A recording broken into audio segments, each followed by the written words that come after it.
मोर तमाशा।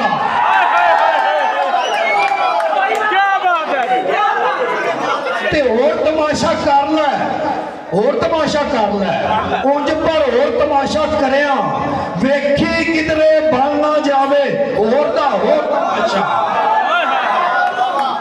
ते अज तमाशे विच मैं आया आप तमाशा बन के, अज भी आखी जे ना देवे अज भी लोड़ तमाशा। ते भरने नहीं भरिया जाता कौड़ा घुट भी साथों, भरने नहीं भरिया जाता कौड़ा घुट भी साथों। जीवन विच दिता उन्हें इन्ना खोर तमाशा। ते इको शेर आखिरी वली खां दी नजर जिन्ने भी सन बन गए सन दरबारी बस्ती विचों, जिन्ने भी सन बन गए सन दरबारी बस्ती विचों। मैं इकल्ला फिरना वा अज सारी बस्ती विचों।